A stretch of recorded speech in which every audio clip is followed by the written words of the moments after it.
Good morning everyone. Current affairs की series में 17 जून पर हम पहुंच चुके हैं। द हिंदू पीआईबी की जो करंट अफेयर्स हैं इसको हम एमसीक्यू के थ्रू कवर करने वाले हैं। This is brief introduction about me. My name is Prince Luthra, all India rank 577 from UPSC CSC 2014 batch. आज के जो टॉपिक्स हैं उसको देख लेते हैं। जो 10 एरियाज को हम कवर करने वाले हैं। पुलित्जर अवार्ड के बारे में डिस्कशन हमारा होगा। CAA के बारे में जानेंगे। एंटी डिफेक्शन लॉ को डिस्कस करेंगे। न्यूक्लियर आर्म्स को लेकर भी हमारा डिस्कशन रहने वाला है। एस्पिरेशनल डिस्ट्रिक्ट प्रोग्राम ADP के बारे में जानेंगे। देन डेडिकेटेड फ्रेट कॉरिडोर को लेकर एक क्वेश्चन देखेंगे। Then ECI election commission of India भी न्यूज में था, इनके बारे में जानते हुए राजपर्वा के बारे में जानेंगे। देन रायमोना नेशनल पार्क को लेकर एक क्वेश्चन है और एक मैप रिलेटेड क्वेश्चन जो आज हम देखने वाले हैं। नाउ चलते हैं यहाँ पर नेक्स्ट टॉपिक के ऊपर। तो यहाँ पर you can take it as a quotation, और वैसे ये जो है basically one of my favourite songs की लाइंस हैं, जिसमें आपको बेसिकली आपकी यूपीएससी जर्नी कैसे रहने वाली है उसके बारे में एक रिपोर्ट कार्ड के तरीके से दिया हुआ है। So take it and internalise it. Reason being क्योंकि आपकी जर्नी जो है वो कुछ इस तरीके से ही रहेगी, जिसमें 10% लक होगा, स्किल की जरूरत 20% रहने वाली है आपको, जो पावर ऑफ विल है वो आपका कंट्रीब्यूशन 15% रहेगा। प्लेजर जो है इस पूरी जर्नी के अंदर काफी कम रहने वाला है, लेकिन पेन जो है वो एश्योर्ड है। So there is no reason to complain frequently. पर इस पूरी जर्नी, जो पूरी प्रिपरेशन की आपकी जर्नी रहने वाली है, इसमें बहुत सारे पॉइंट्स ऐसे आएंगे डेफिनेटली फ्रॉम डिफरेंट एरियाज। ठीक है, फैमिली की तरफ से, फाइनेंस की तरफ से, जॉब्स की तरफ से, या फिर एग्जाम देने जाएंगे उस एरिया में बहुत सारी चीजें ऐसे होने वाली हैं जो कि आपके मुताबिक ना हो। ठीक है, हो सकता है आप किसी मॉक टेस्ट की बहुत अच्छे से तैयारी करें, स्कोर नहीं आएगा वहां पर, या फिर कुछ और चीजें भी यहाँ पर हो सकती हैं। So be ready for that, because the entire journey will be with many twists and turns, but they will make you stronger and they will prepare you and they will get you ready for the job which you are going to do next year.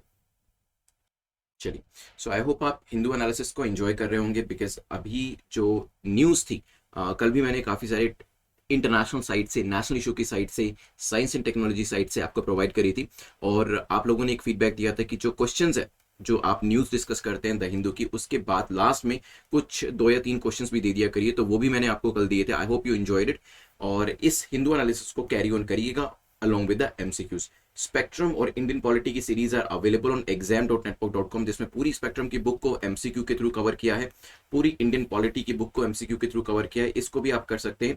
ये सभी videos जो हैं वो आपको YouTube के ऊपर नहीं मिलेंगे, यूट्यूब के ऊपर कुछ ही वीडियोस डाले गए, बाकी सारे आपको अगर चाहिए तो exam.network.com के ऊपर पूरी series along with PDF read और साथ ही साथ एमसीक्यू क्विज प्रैक्टिस के साथ दी गई है। तो ओवरऑल अगर आप एक सीरीज को देखते हैं तो इसमें पहले वीडियो आपको मिलेगा, उसके बाद यहाँ पर आपके पास PDF रीड करने के लिए मिलेगी, देन एमसीक्यू को प्रैक्टिस करने के लिए मिलेगा। तो एक पूरी तरीके से आपकी वीडियो का लेक्चर आपने देख लिया, एमसीक्यूज प्रैक्टिस कर लिए, फिर क्विज प्रैक्टिस कर लिया, फिर PDF को रीड भी कर लिया, तो आपकी काफी अच्छे से तैयारी इन कोर्सेज के थ्रू हो जाती है। तो exam.network.com पर जाकर इनको एनरोल कर सकते हैं। चलते हैं यहाँ पर जल्दी से अपने टारगेट को सेट करें। तो यहाँ पर 6 या 6 से ज्यादा स्कोर अगर आप करेंगे, you will be in the safe zone. ठीक है, तो कट ऑफ जो है वो 6 की रखी गई है। कोशिश करिएगा 6 या 6 से ज्यादा स्कोर करने की, अदरवाइज वैसे कोशिश करते हैं धीरे धीरे। अगर आपका score less than equal to 3 भी आता है तो भी मैं यही कहूंगा कि धीरे धीरे डेली बेसिस पे अपने स्कोर को इंप्रूव करते चले जाइएगा। आते हैं आज के पहले क्वेश्चन के ऊपर। The first question talks about Pulitzer award given in which of the following category. पूछा जा रहा है कि पुलित्जर प्राइज किस कैटेगरी के अंदर दिया जाता है। क्या ये जर्नलिज्म में दिया जाता है, लिटरेचर के अंदर, म्यूजिकल कंपोजिशन, या फिर साइंस एंड टेक्नोलॉजी। ठीक है, 4 यहाँ पर ऑप्शन दिए। टाइम मैं आपका स्टार्ट कर देता हूँ, 10 सेकंड्स आपके पास हैं। अभी रिसेंटली ये न्यूज में था, द हिंदू के अंदर ही न्यूज थी। इंडियन ओरिजिन के एक जर्नलिस्ट है जिनको कि पुलित्जर प्राइज दिया गया था for exposing China's vast infrastructure for detaining Muslims. जो उइगर मुस्लिम्स के ऊपर ये लोग पूरा एक्सप्लोइटेशन कर रहे हैं, उसको लेकर एक जो आर्टिकल था एक जर्नलिस्ट के द्वारा लिखा गया था, उन्होंने पूरा इसका कच्चा चिट्ठा जो था वो खोल के रख दिया था। तो यहाँ पर जर्नलिस्ट तो होंगे ही होंगे, क्योंकि ये न्यूज को लेकर भी मैंने आपको बताया था हिंदू में ये न्यूज थी। तो वन ऑप्शन, फर्स्ट ऑप्शन तो आपका होगा ही होगा, लेकिन वो आपको ज्यादा हेल्प नहीं करेगा। रीजन इज क्योंकि वो चारों ही ऑप्शन के अंदर दिया गया है। इसके अलावा it is this particular award ये दिया जाता है न्यूज़पेपर के अंदर कोई अचीवमेंट होती है, ठीक है, मैगजीन को लेकर, ऑनलाइन जर्नलिज्म को लेकर, म्यूजिकल कंपोजिशन को लेकर, ठीक है, इवन लिटरेचर को लेकर भी, तो ध्यान रखिएगा। तो पहले जो 3 इसके अंदर कैटेगरीज हैं वो इन्वॉल्व है, 4th category you can avoid. ठीक है, तो आंसर क्या हो जाएगा, आप साइंस एंड टेक्नोलॉजी इसमें नहीं है उसे एलिमिनेट करिए, so answer will be B. ठीक है, तो किस किस एरिया में पुलित्जर प्राइज दिया जाता है, अभी जर्नलिज्म के लिए दिया गया है, और ये journalism, literature, musical composition, newspaper में कोई अचीवमेंट्स हैं, मैगजीन या फिर ऑनलाइन जर्नलिज्म के लिए भी दिया जाता है। चलते हैं यहां से आगे बढ़ते हुए सेकंड क्वेश्चन को देख लेते हैं। So this was about the Pulitzer prize. वैसे अगर मैं आपको थोड़ा सा इसका बेसिक भी बताऊं तो पुलित्जर प्राइज 2021 जो है रिसेंटली एक इसको दिया गया, वो मैंने आपको बताया है। ठीक है, यहाँ पर just a second, if you want the name I can tell you the name also.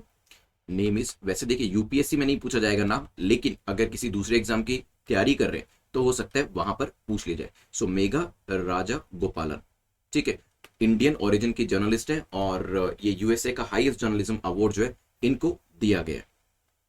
इसे 1942 के अंदर इंट्रोड्यूस किया गया था और आपकी जर्नलिज्म के अंदर 21 कैटेगरीज हैं, जिसमें आपकी पब्लिक सर्विस है, ब्रेकिंग न्यूज़ रिपोर्टिंग है, लोकल इन्वेस्टिगेशन है और साथ ही साथ इसमें लोकल रिपोर्टिंग आती है, एडिटोरियल राइटिंग। तो काफ़ी सारे ऐसे आपके एरियाज है जिसमें इसको दिया जाता है। ठीक है, तो मेन इंपॉर्टेंट एरिया जो था मैंने आपको कुछ कैटेगरीज के बारे में भी यहाँ पर बता दिया और साथ ही साथ वेरियस 21 कैटेगरीज में दिया जाता है इन द यूनाइटेड स्टेट्स। यहाँ पर जो विनर है उनको एक सर्टिफिकेट मिलता है और $15,000 का जो कैश अवार्ड है वो भी दिया जाता है। चलते हैं नेक्स्ट टॉपिक के ऊपर। सेकंड क्वेश्चन पूछता है, which of the following statement is or are correct about citizenship amendment act of 2019। तो आपका CAA जो है उसको लेकर दो स्टेटमेंट दिए और आपसे पूछे बताइए कौन सी स्टेटमेंट आपकी करेक्ट है यहाँ पर। तो यहाँ पर जल्दी से टॉपिक को अंडरलाइन करें, जो चीज पूछी है करेक्ट वो भी आपको बताना है। Objective of the CAA is to grant Indian citizenship to persecuted minorities, जिसमें Hindu, Sikh, Jews, Buddhists, Parsis and Christians from Pakistan, Bangladesh and Afghanistan शामिल है। तो ये सिटीजनशिप देने के लिए एक पर्टिकुलर एक्ट लेकर आया गया। ये एक्ट पूरे इंडिया के अंदर अप्लाई होता है। सोचिए इसके बारे में, फिर डिस्कस करते हैं। अभी द हिंदू के अंदर न्यूज थी जिसमें होम अफेयर्स मिनिस्ट्री, जो हमारी होम मिनिस्ट्री है, उन्होंने यहाँ पर मेंटेन किया सुप्रीम कोर्ट के अंदर कि जो पावर है वो डिस्ट्रिक्ट कलेक्टर को दी गई है। 13 डिस्ट्रिक्ट्स के अंदर जो कि पाकिस्तान के साथ जिनकी बाउंड्री लगती है, 5 स्टेट्स के अंदर, उनको सिटीजनशिप, यहाँ पर जो लोग हैं उनको सिटीजनशिप, जो नॉन मुस्लिम्स हैं उनको सिटीजनशिप देने का जो राइट है वो डिस्ट्रिक्ट कलेक्टर को दिया गया है, जो कि कहाँ से आए, पाकिस्तान, अफगानिस्तान और नेबरिंग कंट्री में से, बांग्लादेश में से यहाँ आते हैं। और ये भी कहा गया कि इसका CAA से कोई लेना देना नहीं है। खैर वो तो हमारी कंट्रोवर्सी थी। यहाँ पर अपने टॉपिक के ऊपर वापस आते हैं। सो ऑब्जेक्टिव CAA का क्या है, इंडियन सिटीजनशिप को प्रोवाइड करना। सो यहाँ पे objective of CAA is to grant Indian citizenship to persecuted minorities, जिसमें हिंदू, सिख, जैन, बुद्धिस्ट, पारसी, क्रिश्चियन शामिल है, जो कि कहां से आती है, पाकिस्तान, बांग्लादेश, अफगानिस्तान से। तो जो पहली स्टेटमेंट है वो इनकरेक्ट हो जाती है, क्योंकि यहाँ पर हिंदू, सिख की बात करी है, जैन की बात करिए, बुद्धिस्ट, पारसीज की और क्रिश्चियंस की बात करिए। The act applies to all over India. So the act does not apply to tribal areas of Tripura, Mizoram, Assam and Meghalaya because of being included in the 6th schedule. तो आपके जो AMTM वाले जो राज्य हैं उसके अंदर जो आपके ट्राइबल एरियाज है, ठीक है, जो आपके शेड्यूल्ड एरियाज है, वहां पर ये पर्टिकुलर एक्ट अप्लाई नहीं होता है। Also areas that fall under the inner limit notified under the Bengal eastern frontier regulation, जो 1873 के अंदर आया था, वो भी इस एक्ट के परव्यू से बाहर रखे गए हैं। देखिए यूपीएससी आप जानते हैं एक्सेप्शन पे खेलता है, एक्सेप्शन वाली चीजें काफी ज्यादा पूछता है। तो यहां पर ध्यान रखिएगा, एक बहुत बड़ी स्टेटमेंट दे रखी है कि act applies to all over India, ठीक है। तो ये एक ब्लैंकेट स्टेटमेंट जो है, इसकी कुछ एक्सेप्शन भी है, क्योंकि ये ट्राइबल एरियाज जो त्रिपुरा के हैं, मिजोरम के, असम के, मेघालय पे, वहां पर अप्लाई नहीं होता है। और ऐसे इनर लाइन नोटिफाइड एरिया जो कि बंगाल ईस्टर्न फ्रंटियर रेगुलेशन के अंदर आते हैं, वहां पर भी ये अप्लाई नहीं होता है। सो दोनों ही स्टेटमेंट्स आपकी इनकरेक्ट हो जाती है। आंसर क्या हो जाएगा, D will be the correct answer. थोड़ा सा टिपिकल क्वेश्चन था, लेकिन आपको एक्ट के बारे में भी जानकारी होनी चाहिए। क्वेश्चन जो है कहां पे बेसिकली एक्ट कहां पे अप्लाई होता है, ये भी चीजें आपको पता होनी चाहिए। चलते हैं यहां से आगे बढ़ते हुए थर्ड क्वेश्चन को देख लेते हैं, जो कि disqualification under anti defection law को लेकर पूछा गया। यहां पर डिस्क्वालिफिकेशन के क्या क्या ग्राउंड्स होते हैं ये आपको बताना है। जो यहां पर दल बदल विरोधी कानून जो है उसके अंदर क्या, if an elected member gives up his membership of a political party voluntary, तो क्या वो एंटी डिफेक्शन लॉ के अंदर डिस्क्वालीफाई होता है, मे बी। सेकंड दिया है, if any nominated member joins any political party after the end of 6 months, तो यहाँ पे 6 महीने के बाद अगर नॉमिनेटेड मेंबर जो है किसी पॉलिटिकल पार्टी को ज्वाइन करता है तो वो भी यहाँ पर डिस्क्वालीफाई होता है, पॉसिबल है। If there is a merger between 2 political parties, अगर मर्जर होता है क्या वहां पर भी एंटी डिफेक्शन लॉ अप्लाई होता है। लोक जनशक्ति पार्टी MP जो है वो रिवोल्ट कर रहे हैं अगेंस्ट चिराग पासवान, इस वजह से न्यूज थी। जो न्यूज है वो पॉलिटिकल हमारे लिए इंपॉर्टेंट नहीं है, लेकिन उस न्यूज के अंदर जो यूपीएससी का कॉन्सेप्ट है वो आपका एंटी डिफेक्शन को लेकर है। Now if an elected members gives up his membership, में आपका टाइम स्टार्ट कर देता हूं वैसे यहाँ पर, अगर कोई भी इलेक्टेड मेंबर अपनी मेंबरशिप को छोड़ देता है of a political party voluntarily और फिर जाकर दूसरी पार्टी को ज्वाइन करता है, तो यहां पर जो आपका डिस्क्वालिफिकेशन का केस है वो उसके अगेंस्ट में बनता है, सो ग्राउंड फॉर डिस्क्वालिफिकेशन वो बन जाता है। तो पहली जो स्टेटमेंट है वो आपकी ठीक हो जाती है। इफ एनी नॉमिनेटेड मेंबर्स, देखिए दो तरीके के मेंबर्स होते हैं, नॉमिनेटेड एंड इलेक्टेड। इलेक्टेड जो इलेक्ट होकर आते हैं, नॉमिनेटेड जिसको कि नॉमिनेट किया जाता है। नाम से ही जाहिर है, इसमें कोई रॉकेट साइंस नहीं है। नॉमिनेटेड मेंबर्स जो होते हैं, they join any political party after the end of 6 months, तो वहां पर इनको भी डिस्क्वालीफाई किया जा सकता है एंटी डिफेक्शन लॉ के अंतर्गत। तो ये भी इसका क्राइटेरिया बनता है। The 10th schedule says that if there is a merger between two political parties, ये डिफेक्शन के अंदर नहीं आएगा, ठीक है। और वैसे भी आपको याद होगा 2/3 पार्टी या इससे ज्यादा मेंबर्स भी छोड़ के जाते हैं तब भी डिस्क्वालिफिकेशन नहीं होता है। If there is a merger between the parties, ये कोई ग्राउंड नहीं है, तो आंसर क्या हो जाएगा ए, क्योंकि पहले जो दो हैं वो ग्राउंड बनते हैं किस चीज के, डिस्क्वालिफिकेशन के। खैर यहां से आगे बढ़ते हुए, वैसे इंडियन पॉलिटी का आपका क्वेश्चन था, लेकिन आप जानते हैं जो भी चीजें स्टैटिक हमारे एग्जाम के लिए है, चाहे वो स्टैटिक ज्योग्राफी हो, स्टैटिक पॉलिटी हो, स्टैटिक हिस्ट्री हो, वो चीजें अगर न्यूज में आती हैं तो वो और भी ज्यादा इंपॉर्टेंट हो जाती है। चलते हैं यहां से आगे बढ़ते हुए नेक्स्ट क्वेश्चन को देख लेते हैं, जो कि क्वेश्चन नंबर 4 है। उससे पहले एंटी डिफेक्शन लॉ जो है, इसके कुछ क्लॉजेस जो है वो पढ़ लीजिएगा। जैसे कि ये 52nd अमेंडमेंट एक्ट के थ्रू लेकर आया गया। According to the law, if a member of parliament or state legislature gives up his membership of political party or votes or abstain from vote contrary to the direction of the party, party के हिसाब से vote नहीं किया जाता, तब भी disqualification हो सकते हैं, ध्यान रखिएगा। 1985 का एक अलाउड 1/3 और more of the elected member of party to merge with another party without being disqualified. तो आप कहेंगे कि सर आपने तो 2/3 बताया था, या 1/3 लिखे, जस्ट वेट फॉर इट, क्योंकि ये 1985 का एक्ट जो था उसके हिसाब से 1/3 कहा गया था। एक अमेंडमेंट आई 2003 के अंदर, minimum number required for merger is 2/3 of the elected member of the party, ठीक है। तो ये 2/3 आगे जाकर कर दिया गया।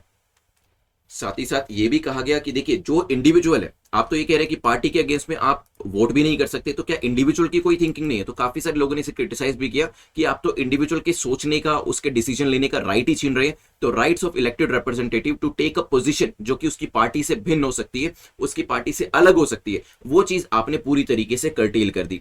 यहां पर यह भी बताया गया कि ज्यादा इफेक्टिव नहीं रहा है ये एंटी डिफेक्शन लॉ। खैर इसके ऊपर भी हम डिस्कशन करेंगे, क्योंकि मेंस का क्वेश्चन एक यहां पर बन सकता है कि व्हाट इज योर ओपिनियन, क्या आपको लगता है कि ये इफेक्टिव रहा है या नहीं। चलिए खैर इससे आगे बढ़ते हुए चलते हैं नेक्स्ट टॉपिक के ऊपर, जो कि क्वेश्चन नंबर 4 सिपरी को लेकर है। पूछा गया सिपरी को लेकर बताएं कौन सी यहां पर कंट्री जो है सिपरी के हिसाब से न्यूक्लियर आर्म्स को पोजेस करती है। जर्मनी, फ्रांस, जापान, 3 नाम दिए गए। सोच समझ के आंसर करिएगा कि सिपरी जो है, आपको याद होगा सिपरी के बारे में हमने पहले भी क्वेश्चन दिया है, जो कि बताती है कि किस कंट्री के पास कितने ज्यादा न्यूक्लियर आर्म्स है। इसके हिसाब से कौन कौन सी कंट्रीज ऐसी हैं जिसके पास यहां पर इन तीनों में से न्यूक्लियर आर्म्स एग्जिस्ट करते हैं। अभी द हिंदू के अंदर न्यूज थी, चाइना, इंडिया, पाकिस्तान के बारे में बताया गया कि अपने न्यूक्लियर आर्सेनल को ये लोग इंक्रीज कर रहे हैं। तो एक तरफ तो चाइना है, एक तरफ पाकिस्तान है, ये दोनों अपने न्यूक्लियर आर्सेनल को इंक्रीज कर रहे हैं। तो डेफिनेटली यहां पर इंडिया को भी इसे इंक्रीज करना ही पड़ेगा, और कोई चारा भी नहीं है, ठीक है। तो स्वीडिश थिंक टैंक है ये सिपरी, इसके द्वारा ये रिपोर्ट दी गई थी। अगर हम बात करें इसके सिपरी के हिसाब से, there are 9 nuclear armed states. तो यहां पर अगर बात करी जाए सिपरी के बारे में, तो इसके हिसाब से यूएस, रशिया, मैं लिख देता हूं यहां पर नाम, US, Russia, UK, France is there, इनके पास भी न्यूक्लियर आर्सेनल है। चाइना, इंडिया, पाकिस्तान के बारे में तो बता ही दिया कि ये तीनों ही इंक्रीज कर रहे हैं, तो चाइना, इंडिया, पाकिस्तान भी इसमें शामिल है। इसके अलावा इजराइल, नॉर्थ कोरिया के पास भी सिपरी के हिसाब से न्यूक्लियर आर्म्स एग्जिस्ट करते हैं। तो खैर यहां पर फ्रांस ही एक ऐसा नाम है जो हमें दिखाई दे रहा है, तो आंसर क्या हो जाएगा, C will be the correct answer. ये पर्टिकुलर ग्राफिक जो है ये मैंने सिपरी की वेबसाइट से जो लेटेस्ट डेटा इनके द्वारा दिया गया वहां से लिया है, और इसमें भी आप देखेंगे जो कंट्रीज के नाम दिए, USA, Russia, UK, France, China, India, Pakistan, Israel, north Korea का नाम यहाँ पर दिया गया। China is in the middle of a significant modernization and expansion of the nuclear weapon inventory, and India and Pakistan also appear to be expanding their nuclear arsenal, ऐसा Swedish think tank ने अपनी yearbook 2021 के अंदर mention किया। खैर यहां से आगे बढ़ते हुए चलते हैं नेक्स्ट टॉपिक के ऊपर। Next topic is question number 5, जो कि एस्पिरेशनल डिस्ट्रिक्ट प्रोग्राम, एडीपी आजकल काफी न्यूज में है। इसको लेकर क्वेश्चन पूछता है कि बताइए कौन सी स्टेटमेंट आपकी करेक्ट है, कौन सा कथन आपका सही है। This programme was launched in January 2018 and is spearheaded by the prime minister, ठीक है। ये प्रोग्राम 2018 में लॉन्च किया गया था, और लीड कौन कर रहे हैं इसको, प्राइम मिनिस्टर करते हैं। ये 112 जो मोस्ट डेवलपमेंटली चैलेंज डिस्ट्रिक्ट है उनके ऊपर फोकस करता है, ताकि उनको भी आगे एनकरेज किया जा सके। It is steered bye NITI Aayog in active partnership with state governments and district administration. तो इसमें कोलैबोरेट कौन कौन कर रहा है, नीति आयोग कर रहा है, साथ ही साथ डिस्ट्रिक्ट एडमिनिस्ट्रेशन, स्टेट गवर्नमेंट कर रहे हैं। चलिए मैं टाइम स्टार्ट कर देता हूँ आपका, सोचिएगा इसके बारे में, बिकॉज रिसेंटली जो यूएन बॉडी है उन्होंने सेंटर का जो एस्पिरेशनल डिस्ट्रिक्ट प्रोग्राम है इसकी काफी ज्यादा प्रशंसा जो है वो यहाँ पर करिए, काफी ज्यादा इसे अप्रिशिएट किया that it is working quite fine. और यहाँ पर ये जो पूरा प्रोग्राम है अपने आप में काफी बड़ी सक्सेस है, क्योंकि जो ऐसे डिस्ट्रिक्ट हुआ करते थे जो कि यहाँ पे जैसे बताया कि डेवलपमेंटली चैलेंज डिस्ट्रिक्ट हुआ करते थे, उनके ऊपर फोकस करके उनको इंप्रूव किया गया है।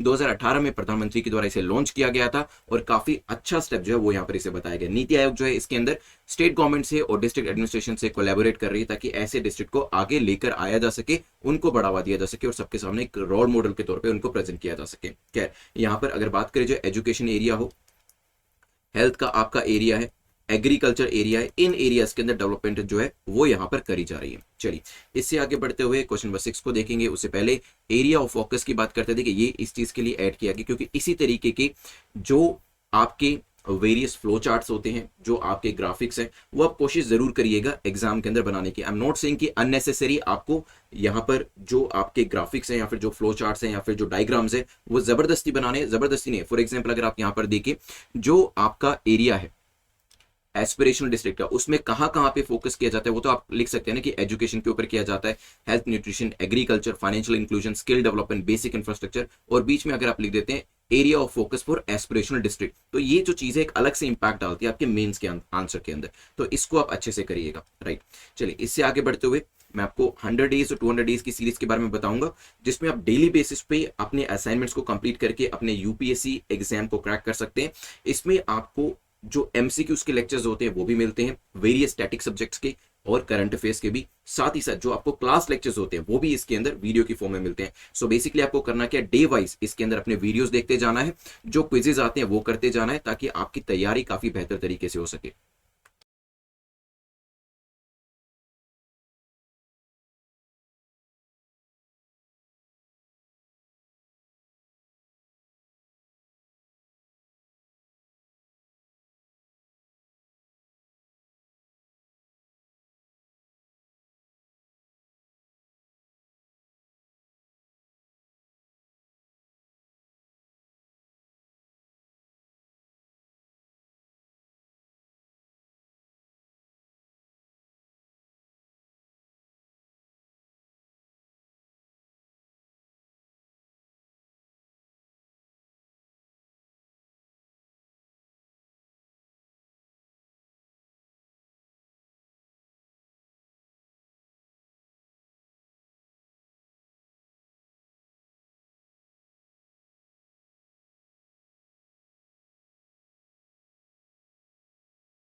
जो आपकी तैयारी है वो at the end of 200 days काफी अच्छी होने वाली है। इसी तरीके से आपके पास मिशन यूपीएससी है जिसके अंदर 500 डेज की सीरीज आपको प्रोवाइड करी गई है। खैर ये आप exam.netmock.com पर चेकआउट कर लीजिएगा। चलते हैं नेक्स्ट क्वेश्चन के ऊपर। क्वेश्चन नंबर 6 बात करता है डेडिकेटेड फ्रेट कॉरिडोर को लेकर। डेडिकेटेड फ्रेट कॉरिडोर को लेकर बताया कि बताइए कौन सी स्टेटमेंट यहाँ पर सही है।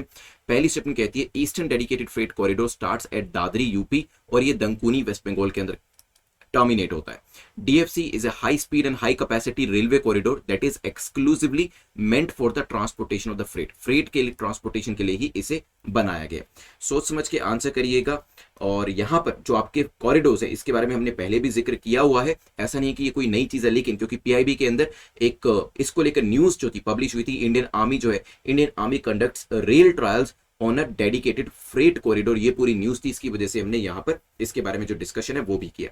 अगर हम बात करें पहली स्टेटमेंट जो है ईस्टर्न डेडिकेटेड फ्रेट कॉरिडोर की, क्या ये कहां से शुरू होता है, क्या ये दादरी यूपी से शुरू होता है? नहीं, मैंने आपको ये जो डेडिकेटेड फ्रेट कॉरिडोर है वो दिखाया भी हुआ है, आपको एक मैप के ऊपर अभी भी दिखाऊंगा। सो इट स्टार्ट्स विद, कहां से शुरू होता है? पंजाब से, लुधियाना के अंदर सानेवाल से शुरू होता है और दंकुनी वेस्ट बंगाल तक जाता है। तो ये चीज तो हमने पहले भी पढ़ी हुई थी, आई होप आपने इसे रिकॉल किया होगा। It is a high speed and high capacity railway corridor that is exclusively meant for the transportation of freight, goods and commodities के लिए। क्योंकि आप जानते हैं होता क्या है रेलवे के अंदर, जो आपकी रेल्स होती हैं, जो आपकी लाइंस होती हैं, बेसिकली उस पर आपकी पैसेंजर ट्रेन भी चलती है, ठीक है, उस पर आपकी फ्रेट ट्रेन भी चलती है। और कई बार आपने देखा है और ज्यादातर यही होता है कि फ्रेट ट्रेन को जो प्रायोरिटी होती है वह नहीं दी जाती, इवन पैसेंजर या फिर आपकी जो दूसरी ट्रेन, पैसेंजर में भी अलग अलग कैटेगरीज हैं, उन ट्रेन को यहाँ पर प्रायोरिटी दी जाती है, जिसकी वजह से फ्रेट ट्रेन जो कि एक्चुअल में इंडियन रेलवेज को रेवेन्यू करके अर्न करके दे रही है, उसको यहाँ पर पीछे रखा जाता है, जिसकी वजह से बिजनेस को भी नुकसान होता है, क्योंकि उनको पता नहीं होता है कि उनके द्वारा मंगाया गया सामान उन तक कब पहुंचेगा। ठीक है, तो यहाँ पे आंसर क्या हो जाएगा, B will be the correct answer. और इसी प्रॉब्लम को दूर करने के लिए डेडिकेटेड फ्रेट कॉरिडोर जो है वो यहाँ पर बनाए जा रहे हैं। ठीक है, चलिए एक बार मैं थोड़ा सा यहाँ पे एनलार्ज करके आपको दिखा देता हूँ। सो यहाँ पे लुधियाना से ये शुरू होकर शानीवाल से लेकर आपका दंकुनी तक जा रहा है। इस तरीके से eastern western dedicated freight corridor को लेकर क्वेश्चन आपसे पूछा जा सकता है एग्जाम के अंदर। चलते हैं नेक्स्ट क्वेश्चन के ऊपर, विच इज क्वेश्चन नंबर 7। यहाँ पर पूछा गया है which of the following statement is not correct about election commission of India. Election commission of India में न्यूज में थे, क्यों थे वो बताऊंगा अभी, लेकिन इलेक्शन कमीशन ऑफ इंडिया के बारे में पूछे कौन सी स्टेटमेंट आपके यहाँ सही नहीं है वो बताना है आपको। इलेक्शन कमीशन ऑफ इंडिया एक ऑटोनोमस कॉन्स्टिट्यूशन अथॉरिटी है, responsible for administering union and states election जो होते हैं वो इनके द्वारा मैनेज किए जाते हैं। The body administer election to the Lok Sabha, Rajya Sabha, state legislative assembly in India and office of the president, vice president, ये सारे इलेक्शन जो मेजर इलेक्शन होते हैं वो इनके द्वारा कराए जाते हैं। Under the constitution the commission has no jurisdiction in the matter or post election disqualification of sitting members of parliament and state legislature, जो पोस्ट इलेक्शन जो डिस्क्वालिफिकेशन होती है उसके साथ इलेक्शन कमीशन ऑफ इंडिया का कोई लेना देना नहीं है। सोच समझ के आंसर करिएगा। 10 सेकंड्स मैंने आपके शुरू कर दिए। इलेक्शन कमीशन ऑफ इंडिया ने एक वर्चुअल कॉन्फ्रेंस जो थी चीफ इलेक्टोरल ऑफिसर्स की वो यहाँ पर ऑर्गेनाइज करी थी। सीएसी ने एम्फोसाइज किया वोटर सेंट्रिक सर्विसेज को कि वो हमें स्विफ्टली और एफिशिएंटली जो है लोगों तक प्रोवाइड करनी है। अगर बात करी जाए पहली जो स्टेटमेंट है क्या वो करेक्ट है, सोचिए। तो यस, आप जानते हैं इलेक्शन कमीशन ऑफ इंडिया जो है उन्हें राज्य के जो इलेक्शंस होते हैं और जो आपके यूनियन इलेक्शंस होते हैं, बेसिकली पार्लियामेंट के जो आपके एमपीस एमएलएस के जो इलेक्शंस होते हैं वो कराने के लिए रिस्पॉन्सिबल यहाँ पे रिस्पॉन्सिबिलिटी जो है वो दी गई है। तो पहली जो स्टेटमेंट है वो आपकी करेक्ट हो जाती है। इसके अलावा लोकसभा, राज्यसभा के साथ साथ स्टेट लेजिस्लेटिव असेंबली और प्रेसिडेंट वाइस प्रेसिडेंट के जो इलेक्शंस होते हैं वो भी इनके द्वारा कराए जाते हैं। ठीक है, तो दोनों स्टेटमेंट जो आपके यहाँ पे ठीक है। It is an constitution authority, बिल्कुल ठीक है। रिस्पॉन्सिबल है, ऑटोनोमस है, बिल्कुल ठीक है, क्योंकि ऑटोनॉमी नहीं देंगे तो फिर यहाँ पर हमेशा उनके ऊपर ब्लेम किया जाएगा कि उन्होंने पार्शियलिटी करी है। ठीक है, अगर हम तीसरी स्टेटमेंट की बात करें, under the constitution commission has no jurisdiction in the matter, क्या ये बात सही है? देखिए, under the constitution the commission has advisory jurisdiction in the matter of post election disqualification, क्योंकि इलेक्शन उनके द्वारा कराए गए हैं, हो सकता है उनसे यहाँ पर कोई चीजें पूछी जाए। हालांकि जो चीजें उनसे पूछी जाएंगी वो डिटर्मिनिंग नेचर या मैंडेटरी नेचर की नहीं होंगी, वो इस चीज के अंदर एडवाइजरी जुरिस्डिक्शन रखते हैं और उनसे एडवाइस जो इस चीज के अंदर वो दे भी सकते हैं और वो मांगी भी जा सकती है। ठीक है, तो यहाँ पर नो जुरिस्डिक्शन की वजह से स्टेटमेंट गलत हो जाती है। और आपको बताना क्या था, आपको गलती बतानी थी स्टेटमेंट, आंसर हो जाएगा सी। पीआईबी के अंदर आर्टिकल था तो वहां से ये न्यूज जो है वो बनाई गई है इलेक्शन कमीशन ऑफ इंडिया को लेकर। चलते हैं यहां से आगे बढ़ते हुए नेक्स्ट क्वेश्चन को देखते हैं, जो कि क्वेश्चन नंबर 8 को लेकर है। Raja Parba festival is celebrated in which state, कौन से राज्य के अंदर ये पर्टिकुलर फेस्टिवल जो है इसे सेलिब्रेट किया जाता है? क्या तमिलनाडु के अंदर, तेलंगाना के अंदर, उड़ीसा या फिर उत्तराखंड के अंदर? अगेन पीआईबी के अंदर इसके बारे में भी मेंशन किया गया था। पीएम ने अपनी जो बेस्ट विशेस है वो इस राज्य के लोगों को दी है। राज पर्बा जल्दी से बताएं कहां का ये फेस्टिवल है? स्ट्रेट अवे क्वेश्चन आपका पूछा जा सकता है यूपीएससी एग्जाम के अंदर। Now the answer is Orissa. तो उड़ीसा के लोगों को यहाँ पे बधाई जो है वो दी गई है हमारे प्रधानमंत्री के द्वारा। ठीक है, चलिए ध्यान रखिएगा यहाँ पर। तो राजप्रभा जो है इसे एक और नाम से भी जाना जाता है, तो एग्जाम में कुछ भी पूछा जा सकता है। मिथुन संक्रांति, ठीक है, तो मिथुन संक्रांति के तौर पे भी इसे जाना जाता है। 3 दिन का लंबा फेस्टिवल होता है ये और विमेनहुड को सेलिब्रेट किया जाता है उड़ीसा के अंदर। सेकंड डे ऑफ फेस्टिवल को जो है वो भी सिग्निफाई करता है कि जो सोलर मंथ ऑफ मिथुन है वो यहाँ पर स्टार्ट हो रहा है। ठीक है, तो यहाँ पे सीजन ऑफ रेन को स्टार्ट होने के लिए भी इसे एक तरीके से सिग्निफिकेंट माना जाता है। चलते हैं यहाँ से आगे बढ़ते हुए क्वेश्चन नंबर 9 को देख लेते हैं। Now again quite an easy question.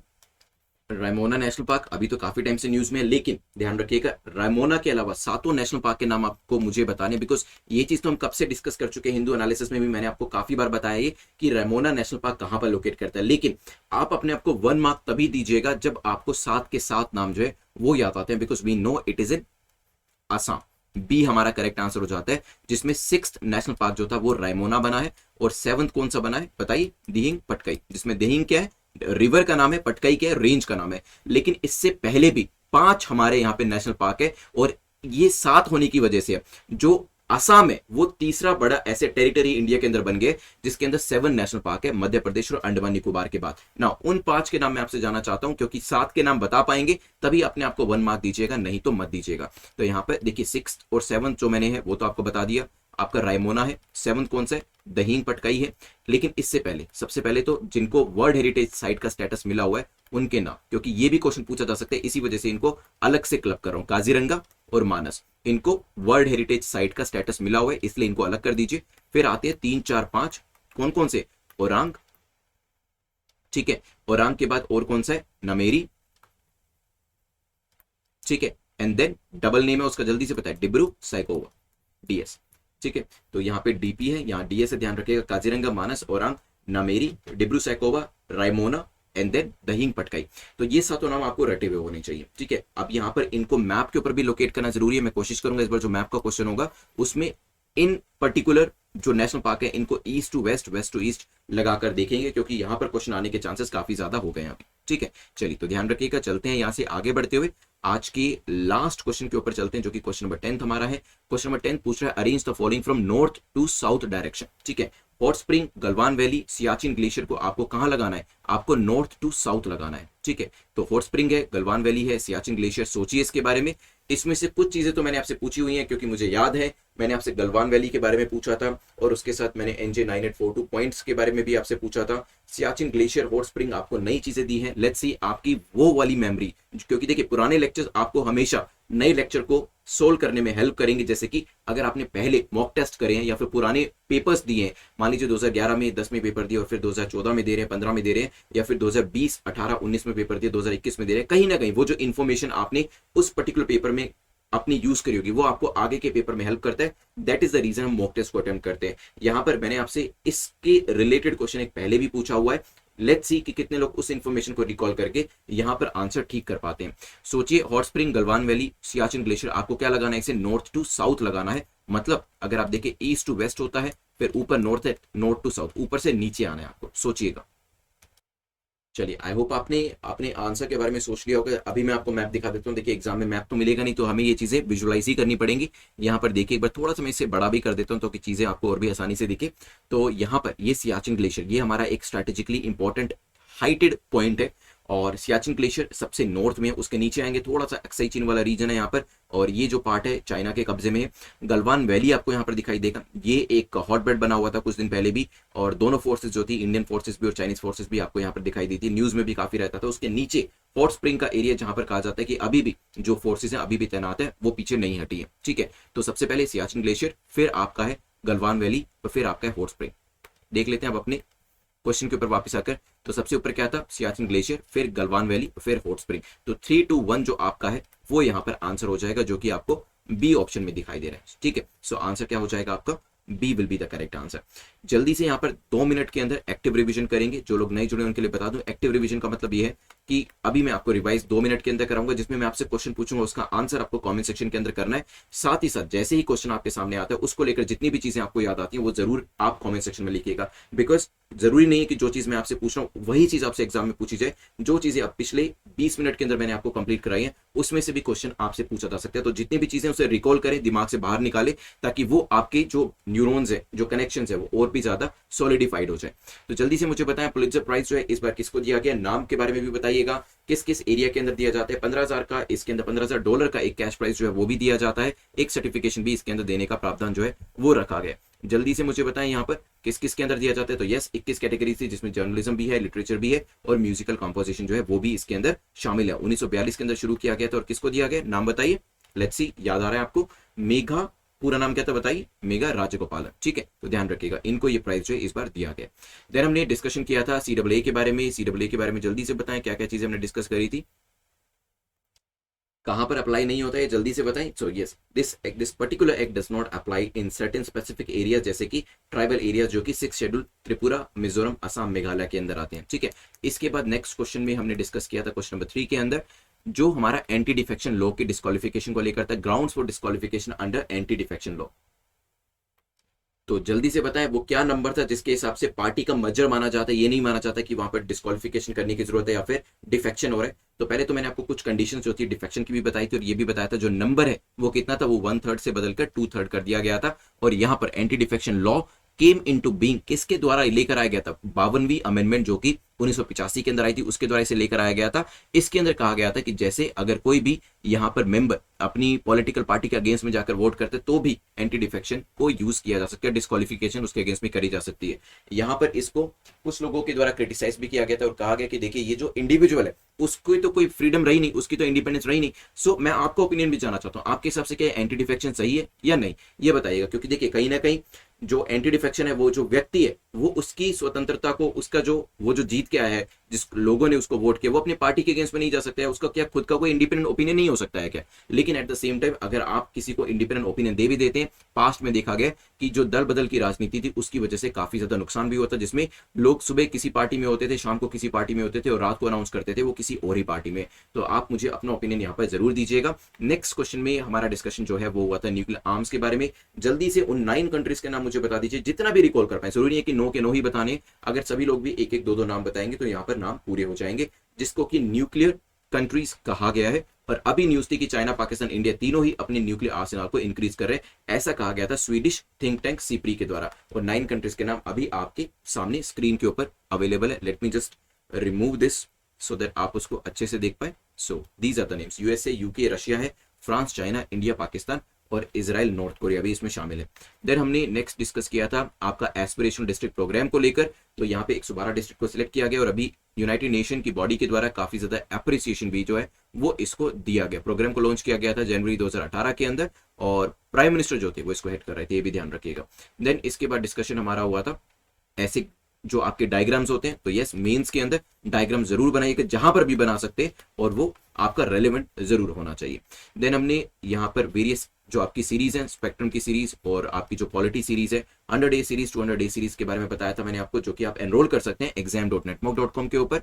Then हमने डेडिकेटेड फ्रेट कॉरिडोर के बारे में डिस्कशन किया था। जल्दी से बताएं इसका स्टार्टिंग पॉइंट क्या है और टर्मिनल पॉइंट क्या है, ये क्यों लेकर आया गया। तो रेलवे जो है अब वहां पर सेपरेट यहाँ पर रेल लाइन्स जो है उसके थ्रू क्या किया जाएगा, ट्रांसपोर्टेशन किया जाएगा किसका, फ्रेट का, जो कि अभी तक एक अर्निंग होर्स था रेलवेज के लिए, लेकिन उसके ऊपर इतना ध्यान नहीं दिया जाता था। तो ये शुरू हो रहा है कहां से, शानेवाल लुधियाना पंजाब से और दंकुनी वेस्ट बंगाल तक ये जाने वाला है। ठीक है, मैप के ऊपर भी मैंने आपको इसे दिखा दिया था। इसके बाद डिस्कशन हमारा हुआ था नेक्स्ट क्वेश्चन को लेकर इलेक्शन कमीशन के बारे में। जल्दी से बताएं इलेक्शन कमीशन कौन कौन से, मैं आपसे इलेक्शन कमीशन ऑफ इंडिया की बात कर रहा हूं, ये कौन कौन से इलेक्शन कराते हैं, कौन कौन सी रिस्पॉन्सिबिलिटी इनको दी है वो बताइएगा। मैंने आपको ये चीज भी बताई थी पीआईबी के अंदर जब आर्टिकल दिया गया था कि एडवाइजरी जुरिस्डिक्शन जो है वो इनको दी गई है, मतलब अंडर द कॉन्स्टिट्यूशन कमीशन के पास एक एडवाइजरी जुरिस्डिक्शन है जिसके अंतर्गत पोस्ट इलेक्शन डिस्क्वालिफिकेशन के जो मैटर्स होते हैं उनको भी यहाँ पर उनको कंसर्निंग भी एडवाइजरी जुरिस्डिक्शन इनके पास रहती है। और ये एक यूनिक पॉइंट है जो कि मैंने यहाँ पर आपको ऐड करके दिया। बाकी जो है Rajya Sabha, Lok Sabha, president, vice president के जो इलेक्शंस होते हैं वो इनके द्वारा कराए जाते हैं।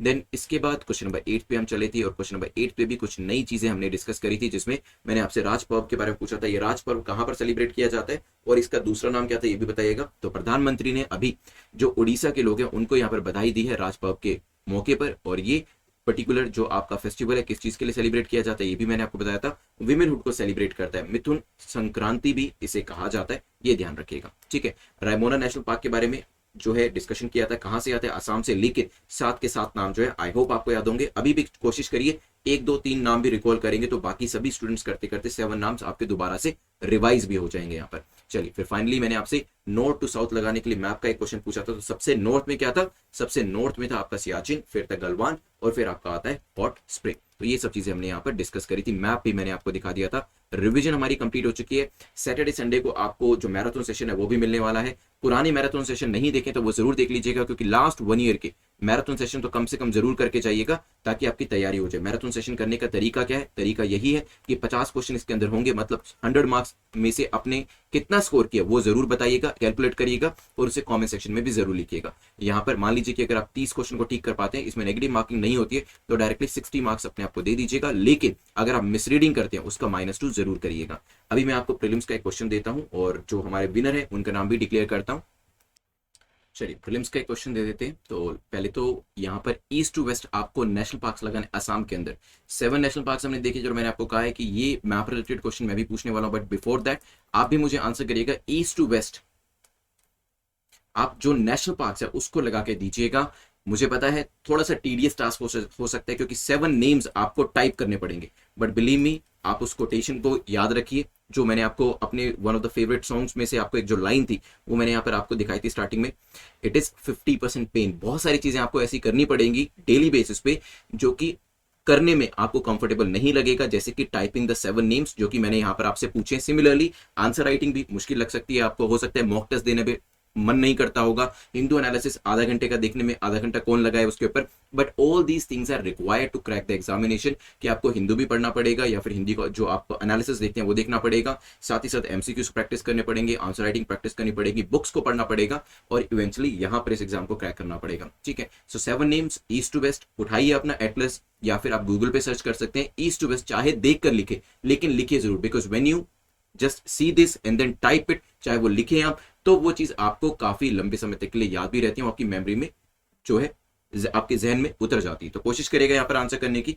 मेंस का क्वेश्चन आप जानते हैं कि वो आपको प्रोवाइड किया जाता है किसके ऊपर, हिंदू एनालिसिस के अंदर, जिसको आप मेंस और इंटरव्यू में आंसर कर सकते हैं। आप में से कुछ लोगों ने कहा कि जो नेटमोक का सेकंड चैनल है वो आप नहीं ढूंढ पा रहे हैं, तो देखिए आप YouTube के ऊपर जाके नेटमोक यूपीएससी लिखिएगा, पहले जो मेन नेटमोक का चैनल है वो आपको दिखाई देगा, उससे नीचे थोड़ा सा स्क्रॉल करेंगे तो आपको नेटमोक यूपीएससी का जो चैनल है वो भी यहाँ पर दिखाई देगा, और जो तीसरा चैनल जो करंट अफेयर्स का है नेटमोक करंट अफेयर्स वो भी आपको यहाँ पर दिखाएगा। तो तीनों चैनल जब आप स्क्रॉल करेंगे तो आपको दिखाई देंगे। फिर भी अगर आपको नहीं मिलता है तो 2 और रास्ते हैं इसको ढूंढने के, एक तो यह है कि आप मुझे मैसेज कर दीजिएगा, आपको मैं इसका जो लिंक है वो भेज दूंगा, या फिर आप जो कमेंट सेक्शन है, जो पहला कमेंट है लाइव सेक्शन के अंदर भी, वहां पर भी मैंने इसे पिन किया है, या फिर अदरवाइज कमेंट सेक्शन में नीचे जाएंगे तो मैंने कमेंट पिन किया है, वहां पर भी इसका लिंक दिया गया है। ठीक है, तो इतना ढूंढना इसे इतना मुश्किल नहीं है, जस्ट नेटमोक यूपीएससी टाइप करिए, पहला जो चैनल होगा उससे आप अवेयर हैं, वहीं पे आप ये वीडियो देख रहे हैं, उससे थोड़ा सा नीचे स्क्रॉल करेंगे तो आपको सेकंड चैनल भी दिख जाएगा और तीसरा चैनल भी दिख जाएगा।